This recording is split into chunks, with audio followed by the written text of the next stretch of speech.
శ్రీకృష్ణ పరబ్రహ్మణే నమః. శ్రీ గురుభ్యో నమః. శ్రీమద్భాగవత సంగ్రహము, చతుర్థ స్కందము.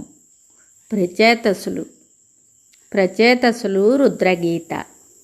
విజితాశ్వుడు తండ్రికి తగ్గ కొడుకై అతని తరువాత పృథివిని పాలించాడు. తన 4 తమ్ముళ్లకు 4 దిక్కులను పాలించండని ఒప్పజెప్పాడు. అతనికి నభస్వతి అనే భార్య యందు హవిర్ధానుడనే కుమారుడు కలిగాడు. హవిర్ధానుని భార్య హవిర్ధాని.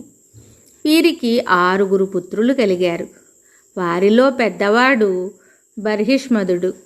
పాలకులు ప్రజల పట్ల సాధారణంగా అవలంబించే హింస, కాఠిన్యము ఇష్టం లేక హవిర్ధానుడు రాజ్యాన్ని పుత్రునికిచ్చి తానొక దీర్ఘసత్రయాగాన్ని ప్రారంభించాడు. ఆ యజ్ఞంలో పరమపురుషుడు హంస రూపంలో వచ్చి అతనికి ఆత్మతత్వాన్ని బోధించాడు. అతడు యోగ సమాధి ద్వారా ముక్తిని పొందాడు. రాజైన బర్హిష్మదుడు నిత్యము యజ్ఞాలు చేయిస్తూ ఉండేవాడు.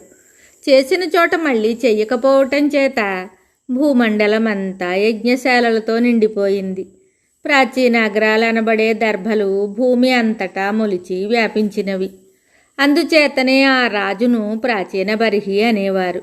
యజ్ఞాలు, ధర్మకార్యాలు నిత్యము చేయిస్తుండటం చేత అతనిని ప్రజాపతి అని, యోగ సమాధినిష్ఠుడని ప్రజలు ప్రశంసించేవారు. అతడు సముద్రుని కూతురైన శతధృతిని వివాహమాడాడు. ఆమె త్రిభువన సుందరి. వివాహ సమయంలో ఆమె సౌందర్య వైభవాన్ని తిలకించిన అగ్ని, ఇతర దేవతలు, గంధర్వులు మోహపరవశులైనారట. శతధృతి బర్హిష్మదులకు 10 మంది పుత్రులు జన్మించారు. వారు ప్రచేతసులుగా ప్రసిద్ధి చెందారు. వారు సమవ్రతులు, సమనామము కలవారు, ఏకనామము కలవారు, ధర్మజ్ఞులు. తండ్రి కోరికపై వారంతా సంతానాభివృద్ధి గురించి తపస్సు చేయడానికి అరణ్యానికి వెళుతూ ఉండగా వారికి రుద్రుడు సాక్షాత్కరించి నారాయణ మంత్రాన్ని ఉపదేశించాడు.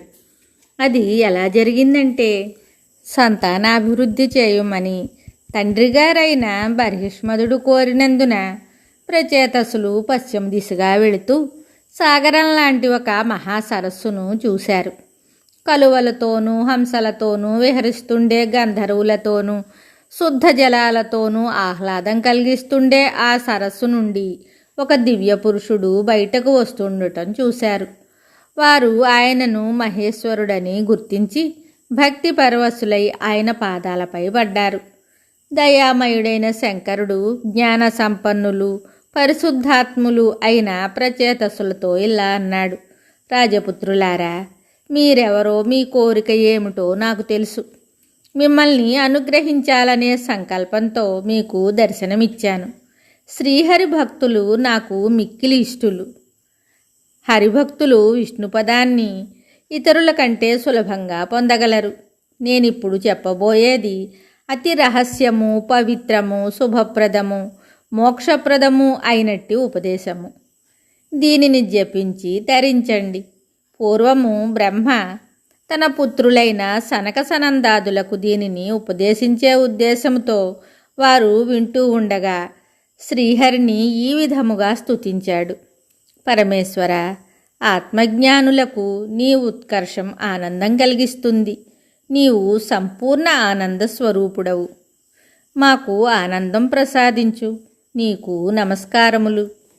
ఓ సృష్టికర్త, నీవు పద్మనాభుడవు, సంకర్షణుడవు, శాంతుడవు, విశ్వగురుడవు, జీవుల జ్ఞానేంద్రియాధారుడవు, సూక్ష్మతముడవు, అవ్యక్తుడవు, వాసుదేవుడవు, పరిపూర్ణుడవు, పుణ్యనిధివి, నిర్వికారుడవు, కర్మల నుండి దాటించువాడవు, వేదాలను పోషించువాడవు, ముల్లోకాలను పాలించేవాడవు, సోమరూపుడవు, తేజోబలములు కలవాడవు, స్వయం ప్రకాశకుడవు, అంతము లేనివాడవు, చెడును అంతము చేయువాడవు, కర్మలకు సాధనమైన వాడవు, పురాణ పురుషుడవు, యజ్ఞఫల రూపుడవు, జీవతృప్తుడవు, పృథ్వీస్వరూపుడవు, లోకస్వరూపుడవు, ఆకాశాన్ని మించిన వాడవు.